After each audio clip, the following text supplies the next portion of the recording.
తీసుకోబోతున్న topic ఏంటంటే అమరావతి విషయంలో జగన్మోహన్ రెడ్డి 100 తప్పులు అంటూ కూడా మనం టైటిల్ ఖాయం చేయడం జరిగింది ఈ రోజున. జగన్మోహన్ రెడ్డి అమరావతిని ఏ శుభముహూర్తాన చంద్రబాబు నాయుడు తెర మీదకి తీసుకొచ్చారో అప్పటి నుంచి కూడా జగన్మోహన్ రెడ్డి కానీ ఆయన అసోసియేట్స్ కానీ దాన్ని వ్యతిరేకిస్తూనే వచ్చారు. కేవలం ఇక్కడ మనం చూస్తే చంద్రబాబు నాయుడు మీద ఉన్న కోపాన్ని, చంద్రబాబు నాయుడు మీద ఉన్న వ్యక్తిగత కక్షను, చంద్రబాబు నాయుడు మీద ఉన్న రాజకీయ కక్షను అమరావతి మీద చూపించే ప్రయత్నం చేశారు. ఈ క్రమంలోనే జగన్మోహన్ రెడ్డి తానేం కోల్పోతున్నాను, తన యాటిట్యూడ్ కారణంగా, తను తీసుకున్న నిర్ణయాల కారణంగా రాష్ట్ర ప్రజలు ఏం కోల్పోతున్నారనే దాన్ని గుర్తించడంలో ఆయన విఫలమయ్యారు. సో ఈ క్రమంలోనే ఈరోజు మనం చూస్తే అమరావతి విషయంలో 1 కాదు 2 కాదు 10 కాదు వరుస పెట్టి 100 తప్పులు చేస్తూ వచ్చారు జగన్మోహన్ రెడ్డి. సరే, దానికి మ్యాండేట్ అనుకోవచ్చు. 5 ఏళ్ల పాటు అమరావతి కేంద్రంగా ఆయన సాగించిన అరాచకాలకి ఒక సింబల్గా కావచ్చు. మొన్న ఏదైతే 11 సీట్లకు మాత్రమే జగన్మోహన్ రెడ్డి పరిమితమయ్యారు. అమరావతి పరిసర ప్రాంతాల్లో కానీ ఒక్క సీటు కూడా జగన్మోహన్ రెడ్డి సాధించలేకపోయినారు. ఎవరైనా సరే ఒక 151 సీట్లు అంటే ఒక థంబింగ్ మెజారిటీ. అట్లాంటి స్థాయి నుంచి హఠాత్తుగా 11 సీట్లకి with in the span of 5 ఇయర్స్లోనే పడిపోయారంటే మనం అర్థం చేసుకోవచ్చు. అలాంటి సిచ్యువేషన్ నుంచి 11 సీట్లకి పడిపోవడం అంటే అది మామూలు విషయం కాదు. అన్ని రకాలుగా ఆ పార్టీ డిమోరలైజ్ అయినట్టే, ఆ పార్టీ నేతలు ఆయన జగన్మోహన్ రెడ్డి కూడా డిమోరలైజ్ అయినట్టే, ఆ పార్టీ భవిష్యత్తు ప్రశ్నార్థకంలో పడ్డట్టే. ఇవాళ రోజున వైఎస్ఆర్సీపీ భవిష్యత్తు ఏంటా అంటే జగన్మోహన్ రెడ్డి అంత ధైర్యంగా బయటకు వచ్చి మాట్లాడలేకపోతూ ఉన్నారు. అలాంటి పరిస్థితి నుంచి 11 సీట్లకి పడ్డా ఈ స్థాయిలో ఆ పార్టీ కానీ ఆ పార్టీ నేతలు కానీ పూర్తిగా డిఫెన్స్లో పడ్డా, పరువు పోగొట్టుకున్నా, కేసుల మీద కేసులు పడుతున్నా ఇప్పటికీ వాళ్ళ యాటిట్యూడ్ మారలేదు. సరే, మిగతా విషయంలో ఎలా ఉన్నా, ప్రభుత్వ వైఫల్యాల విషయంలో కావచ్చు, జగన్మోహన్ తీసుకున్న నిర్ణయాలు కావచ్చు, ఈ మిగతా విషయాల్లో ఎలా ఉన్నప్పటికీ అమరావతి విషయంలో మాత్రం ఇప్పటికీ జగన్ అనుకో విషయం చిమ్ముతూనే ఉన్నారు. అంతేకాదు 11 సీట్లకే పరిమితం అయిన తర్వాత జగన్మోహన్ రెడ్డి యాటిట్యూడ్లో మార్పు వస్తుందేమో అని చాలామంది అనుకున్నారు. ఎస్పెషల్లీ అమరావతి విషయంలో జగన్మోహన్ రెడ్డి మారతారు అని కూడా చాలామంది అనుకున్నారు. కానీ జగన్మోహన్ రెడ్డి కూడా తాను మారడం లేదు, అదే తప్పులు నేను కంటిన్యూ చేస్తా వస్తున్నాను అని కూడా పదే పదే చెప్పే ప్రయత్నం చేస్తున్నారు. దాన్ని ఎదుటి వాళ్ళు, తన ప్రత్యర్థులు హైలైట్ చేసినప్పుడైనా, సొసైటీలో ఉన్న కొంతమంది ఎలిగేటెడ్ పీపుల్ హైలైట్ చేసినప్పుడైనా, తటస్థులు హైలైట్ చేసినప్పుడైనా జగన్మోహన్ రెడ్డి దాన్ని రెక్టిఫై చేసుకునే ప్రయత్నమో, రియలైజ్ అయ్యే ప్రయత్నమో ఎక్కడా కూడా చేయట్లేదు. మనం చూసి ఆ అమరావతి మీద ఏదైతే 5 ఏళ్ల పాటు విషం చిమ్మారో ఇప్పుడు ఇంకా అంతకంటే 10 రెట్లు ఎక్కువగా విషం చిమ్మే ప్రయత్నం జరుగుతూ ఉంది వైఎస్ఆర్సీపీ నుంచి. ఆ స్థాయిలో విమర్శలు వచ్చిన తర్వాత అయినా దాన్ని మార్చుకునే ప్రయత్నం చేస్తారా అంటే ఆ దిశగా జగన్మోహన్ రెడ్డి వేస్తున్న అడుగులు కానీ, ఆ దిశగా ఆ పార్టీ నేతలు వేస్తున్న అడుగులు కానీ మనకు కనిపించదు. ఎస్పెషల్లీ జగన్మోహన్ రెడ్డి కానీ ఆయన కోటరీ కానీ ఇంకా ఒక ఇష్యూ తెర మీదకి వచ్చినప్పుడు దాన్ని సార్ట్అవుట్ చేసుకోకపోగా ఇంకా దాన్ని ఫ్లేరప్ చేసే ప్రయత్నం జరుగుతూ ఉంది వాళ్ళ వైపు నుంచి. ఈ క్రమంలోనే జగన్మోహన్ రెడ్డి అమరావతి మీద తప్పు మీద తప్పు చేస్తూ వచ్చారు. ఆ 100 తప్పులు చేస్తున్నారని కూడా, 100 తప్పులు పైగానే చేశారని కూడా మనం చెప్పుకోవచ్చు. టైటిల్లో 100 అని పెట్టాం కానీ మనం స్టార్టింగ్ నుంచి మనం చూసుకున్నట్లయితే ఇక్కడ చాలామందికి గుర్తుండే ఉంటుంది. 2014 ఎన్నికలు అంటే జగన్మోహన్ రెడ్డి రాష్ట్ర విభజన తర్వాత జరిగిన ఎన్నికలు అవి. Jaganmohan Reddy party first time సాధారణ ఎన్నికలను ఫేస్ చేసింది. ఆ రోజు చంద్రబాబు నాయుడు బీజేపీతో పొత్తులతో కలిశారు. అండ్ దెన్ పవన్ కళ్యాణ్ కూడా పార్టీ పెట్టిన టైం తక్కువ కాబట్టి ఆయన కూడా ఆ పార్టీలో రెండింటితో జత కలిశారు. కూటమి ఆ రోజు కూడా ఎన్డీఏ కూటమి ఎన్నికలకు ఫేస్ చేసింది. దెన్ టీడీపీ అండ్ దెన్ మూడు పార్టీలు కలిసి అధికారంలోకి వచ్చినాయి. పవన్ కళ్యాణ్ పదవులకు దూరంగా ఉంటానంటూ ఉండిపోయారు. కానీ బట్ అటు కేంద్రంలో ఇటు రాష్ట్రంలో బీజేపీ అండ్ టీడీపీ అధికారాలను కూడా పంచుకున్నాయి, మంత్రి పదవులను కూడా పంచుకునే ప్రయత్నం చేశాయి. ఇక ఆ డెసిషన్ మేకింగ్ తర్వాత, ఆ నిర్ణయం తర్వాత పూర్తి స్థాయిలో చంద్రబాబు నాయుడు విభజన హామీలు మొదలుకొని అనేక అంశాల మీద ఫోకస్ పెట్టే ప్రయత్నం చేశారు. దీనిలో భాగంగానే కొత్తగా విడిపోయిన రాష్ట్రానికి ఒక రాజధాని ఉండాలని కూడా ఆయన భావించారు. అంతకంటే ముందు శ్రీకృష్ణ కమిటీ ఇలాంటివన్నీ కూడా కొంత రెఫరెన్స్ కింద కూడా తీసుకోవడం జరిగింది.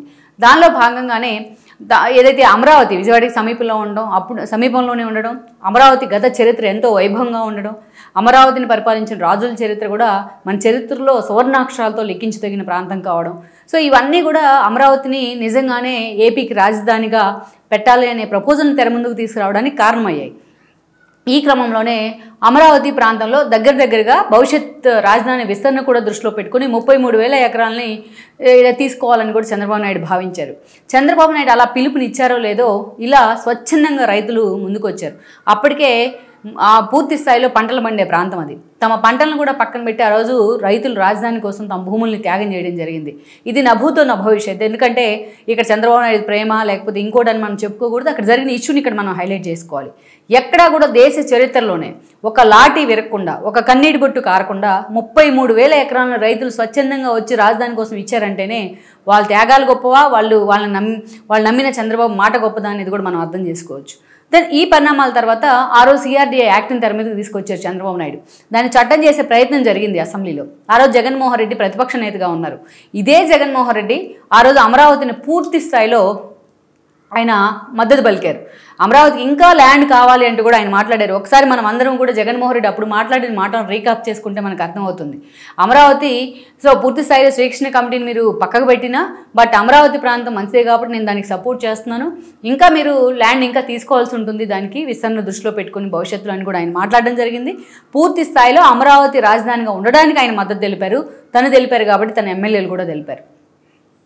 దెన్ సిఆర్డీఏ చట్టం కూడా ఆ రోజు పాస్ అయింది చట్టసభల్లో. దెన్ అక్కడి నుంచి మనం చూసుకుంటే జగన్మోహన్ రెడ్డి కేవలం అసెంబ్లీలో మాత్రమే, ఆ రోజు తనకు మెజారిటీ లేదు కాబట్టి, మైనార్టీలో ఉన్నారు కాబట్టి 64 సీట్లతో గెలిచారు ఆ రోజు. దెన్ పూర్తి స్థాయిలో ఆ రోజు అమరావతికి మద్దతు తెలిపారు ఆయన గత్యంతరం లేని పరిస్థితుల్లో. కానీ మద్దతు తెలిపి బయటికి వచ్చిన దగ్గర నుంచి అమరావతి కేంద్రంగా జగన్మోహన్ రెడ్డి విష ప్రచారాన్ని స్టార్ట్ చేశారు. అసలు మనం చూస్తే ఆళ్ళ రామకృష్ణారెడ్డి లాంటి ఒక ఎమ్మెల్యేని పెట్టుకొని, మంగళగిరి ఎమ్మెల్యేని అనేక రకాల దాదాపు 100కు పైగా కేసులు వేయించారు జగన్మోహన్ రెడ్డి అమరావతి మీద. ఆల్మోస్ట్ ఎక్కడైనా సరే ఒక ఇష్యూ ప్రభుత్వం తెర మీదకి తీసుకొస్తే ఆల్మోస్ట్ అక్కడ నెగిటివిటీ ఎంత ఉంది, పాజిటివిటీ ఎంత ఉంది అనేది బేరీజ్ వేసుకోవడం జరుగుతుంది. అంతమంది 99.9% రైతులు ముందుకు వచ్చి స్వచ్ఛందంగా ప్రభుత్వం పెట్టిన ప్రపోజల్కి అంగీకరించి భూములు ఇస్తే, బట్ జగన్మోహన్ రెడ్డి వాళ్ళ మధ్య కూడా పొలాలు పెట్టే ప్రయత్నం చేశారు. ఉండవల్లి మొదలుకొని ఉద్దండరాయుడుపాలెం దాకా కొంత అసంతృప్తిగా ఉన్న రైతులను క్యాస్ట్ పరంగా వాళ్ళని ఈక్వేట్ చేసి, క్యాస్ట్ పరంగా వాళ్ళని విడదీసే ప్రయత్నం చేస్తూ ఆళ్ళ రామకృష్ణారెడ్డితో కేసులు పెట్టేయడం జరిగింది. లోటస్ పాండ్కి వాళ్ళని తీసుకొచ్చి జగన్మోహన్ రెడ్డితో మాట్లాడేయడం జరిగింది. తాము ఏదైతే కంపెన్సేషన్ విషయంలో మాత్రం అనేక రకాలుగా వాళ్ళని రెచ్చగొట్టి ప్రొవోక్ చేసి వాళ్ళతో కొంతమందిని తీసుకొచ్చి ఒక పిడికడ మందిని కేసులు వేయించే ప్రయత్నం చేశారు. సో అలా జగన్మోహన్ రెడ్డి విషం చెమ్మడం స్టార్ట్ అయింది అమరావతి మీద.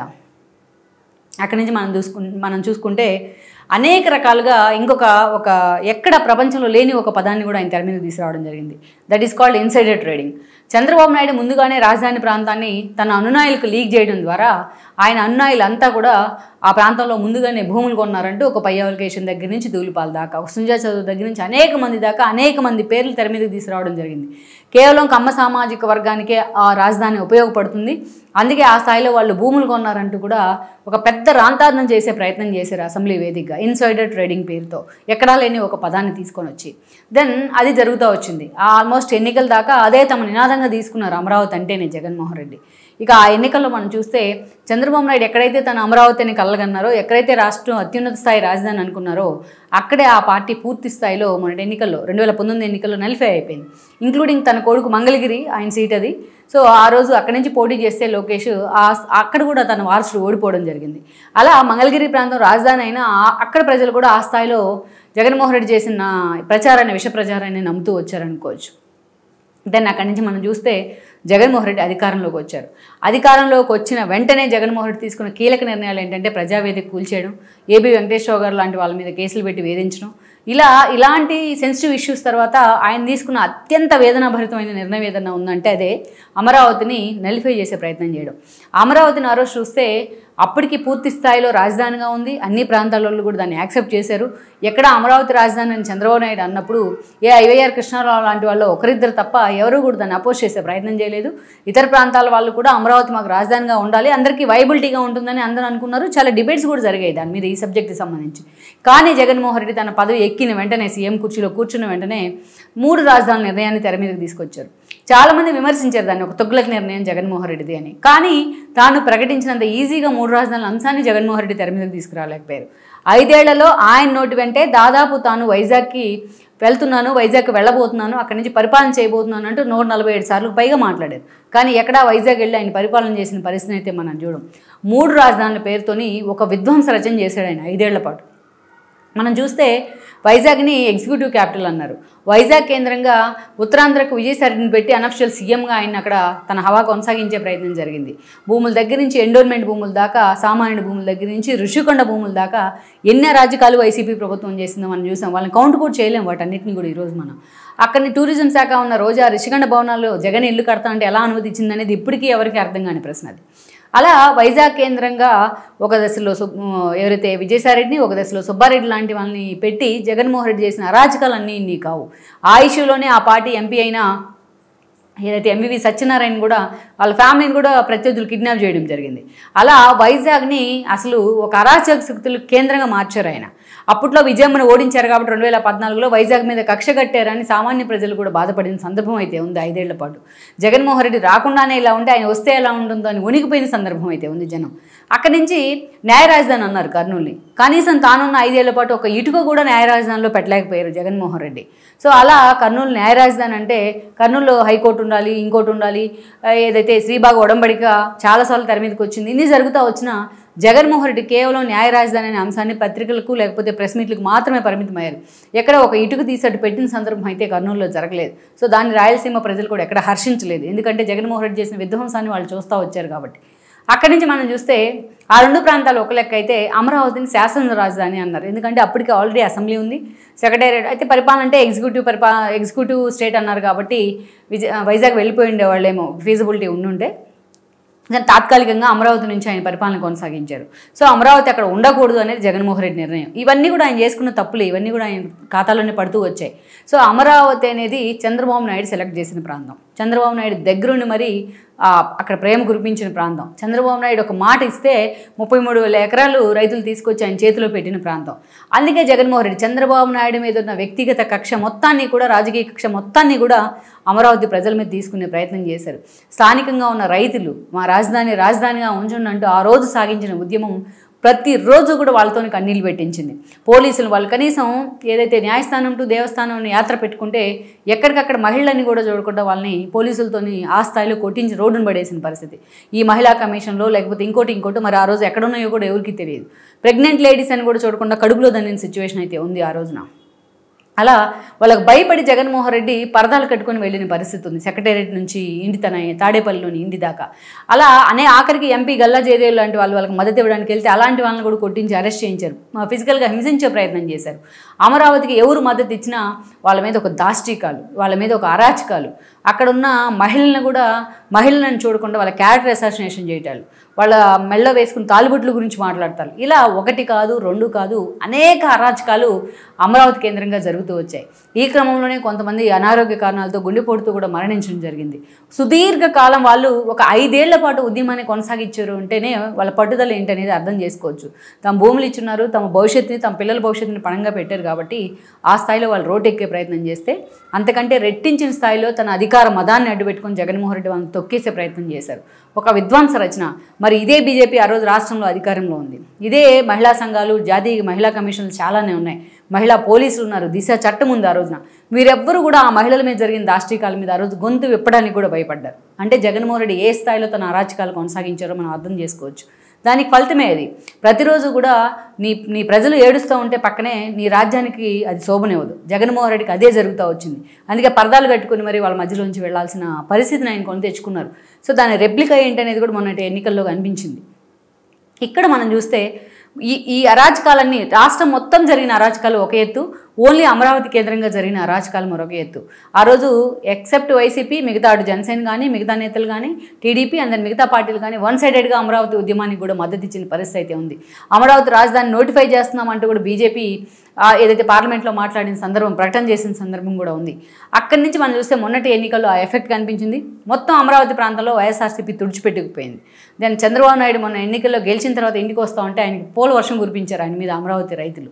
ఈరోజు అమరావతికి ఇంకో 10,000 ఎకరాలు కావాలి అంటే మెజార్టీ ఎక్కడో ఒకరిద్దరు కొన్ని అనుమానాలు వ్యక్తం చేస్తూ ఉన్నారు, కానీ మెజార్టీ ముందుకు వస్తే మేము భూములు ఇస్తామని కూడా మాట్లాడుతూ ఉన్నారు. అక్కడ అమరావతి భూములు ఇప్పుడిప్పుడే మళ్ళీ పెరుగుతూ ఉన్నాయి, ఇప్పుడిప్పుడే మళ్ళీ పునర్వైభవం వచ్చే ప్రయత్నం జరుగుతూ ఉంది. అమరావతికి ఒకవైపు చూస్తే మోడీ లాంటి వాళ్ళు ప్రత్యేకంగా గతంలో అవమానించినా ఇప్పుడు రిలీజ్ అయ్యారైనా. సో ఆ క్రమంలోనే నిధులు కూడా తీస్తూ ఉన్నారు అమరావతికి. సో అన్ని రకాలుగా అమరావతిలో మళ్ళీ అక్కడ యాక్టివిటీ స్టార్ట్ అయింది. ఇప్పుడు వెళ్ళి ఎవరైనా సరే అమరావతిని చూసిన వాళ్ళకి ఎవరికైనా సరే సో అమరావతి నిజంగా త్వరలోనే ఏ స్థాయిలో రూపుదిద్దుకోబోతుందనే తెలుస్తుంది, కళ్ళకు కట్టినట్టు చూస్తేనే బాగుంటుంది కూడా. దెన్ ఒక ఏడాది క్రితం ఎలా ఉంది అమరావతి ప్రాంతం, శ్మశాన వైరాగ్యం కనిపించేది అక్కడ ఏ టైంలో వెళ్ళినా. ఈరోజు అమరావతి ఎలా ఉంది, ఎంతమంది జనం అక్కడ పనిచేస్తూ ఉన్నారు, ఏం జరుగుతూ ఉంది, ఎంత లైవ్లీహుడ్ ఉంది అనేది మనకు అక్కడికి వెళ్తే తెలుస్తుంది ఈ రోజున. సో అలా దెన్ చంద్రబాబు నాయుడు వచ్చిన దగ్గర నుంచి ఆ రైతులు కూడా కొంచెం కాన్ఫిడెంట్ వచ్చింది. సో మిగతా ప్రాంతాల నేతలు కూడా అమరావతినే మా రాజధాని అని కూడా ఈరోజు మళ్ళీ ఒప్పుకుంటూ ఉన్నారు.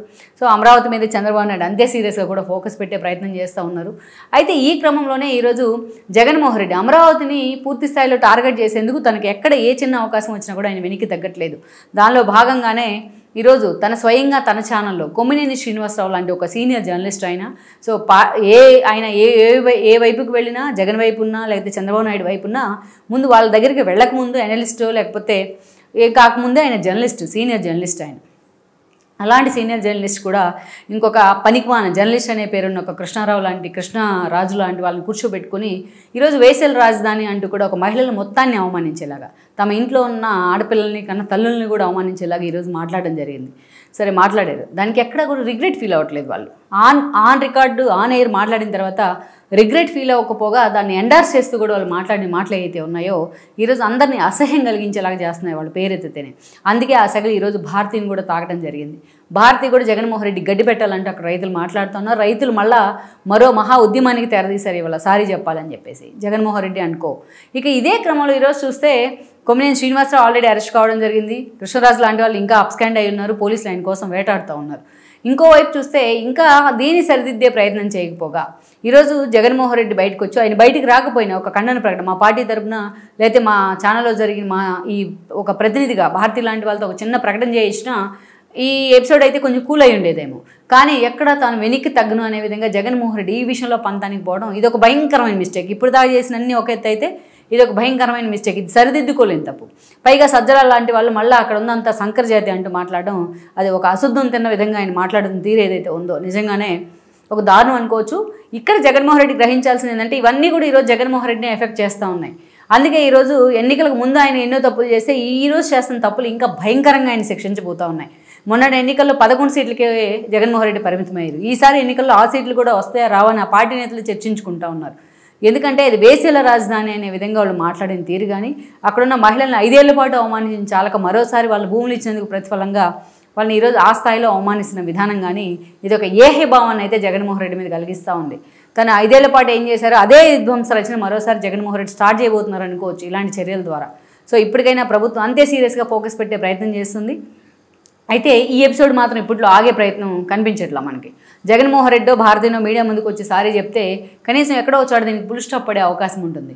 కానీ అదే పంతాలకు పోయి అదే పట్టింపుతో కొనసాగిస్తే ముందు ప్రభుత్వం ఆగినా ఈరోజు రైతులు ఆగే పరిస్థితి అయితే కనిపించట్లేదు. వాళ్ళతో సారీ చెప్పించిన దాకా తమ ఉద్యమాన్ని ఆపంటూ కూడా వాళ్ళు రోడ్డెక్కే ప్రయత్నం చేస్తూ ఉన్నారు. సో ఆ స్థాయిలో జగన్మోహన్ రెడ్డి ఇప్పుడు దాకా తప్పు మీద తప్పు చేస్తూ సిస్పాలిటీ తరహాలో 100 తప్పులను కూడా దాటేసిన పరిస్థితి మనకు కనిపిస్తూ ఉంది అమరావతి విషయంలో. మరి కేవలం చంద్రబాబు నాయుడు మీద ఉన్న రాజకీయ కక్షనో, చంద్రబాబు నాయుడు మీద ఉన్న వ్యక్తిగత కక్షనో ఈరోజు అమరావతి రైతుల మీద ప్రత్యేకించి మహిళల మీద చూపించే ప్రయత్నం చేయడం మాత్రం ఎవరైనా సరే దీన్ని గర్హించాల్సిందే. సో ఓవరాల్గా చూసినట్లయితే ఈ తప్పులన్నీ కూడా జగన్మోహన్ రెడ్డి పతనానికి కారణమవుతాయంటే కూడా అతిశయోక్తి కాదు. So it's leads to somewhere అన్నట్టుగా వైఎస్ఆర్సీపీ భవిష్యత్తు రోజు రోజుకి కూడా పూర్తిగా కొనరిల్లిపోవడానికి ఇలాంటి చర్యలే మనం కారణం అని చెప్పక తప్పదు. ఈ వీడియో మీకు నచ్చినట్లయితే please share, like and subscribe R24 Telugu.